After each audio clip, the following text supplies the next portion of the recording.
These are the things that are hard for us to sometimes convey in our online tutorials.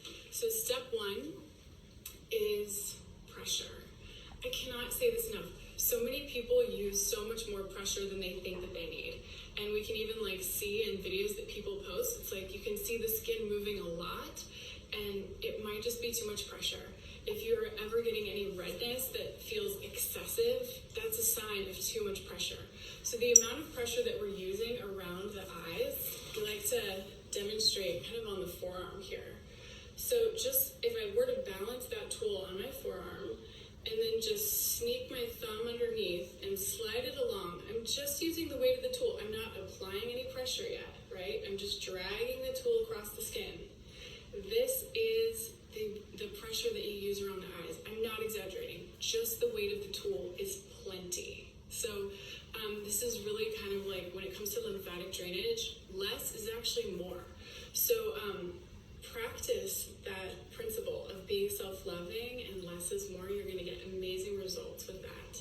So if you apply just a little bit more pressure, just firm pressure, that's our medium pressure that we're going to use on the cheeks, on the forehead, down the neck. It's just really gentle.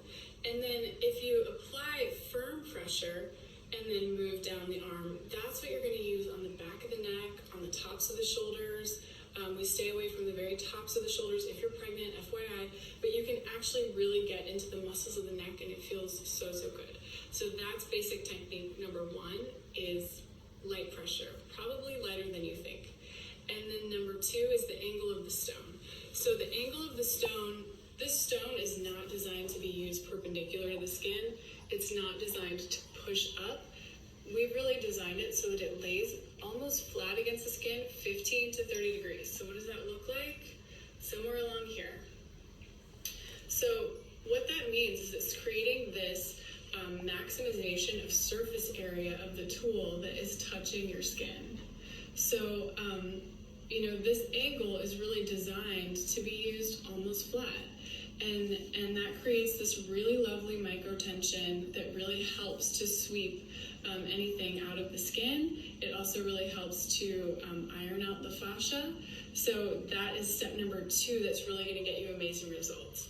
And then number three is the anchor hand. So you notice I'm never going to just sweep through the skin except with the upward strokes without having that anchor hand really close to the tool.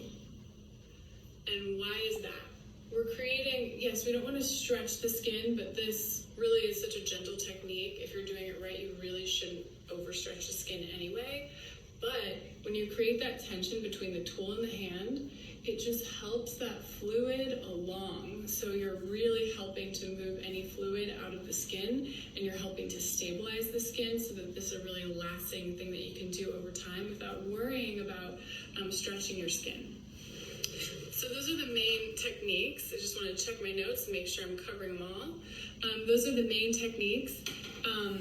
And then we go to posture. So this is really a self-loving ritual, a self-loving practice.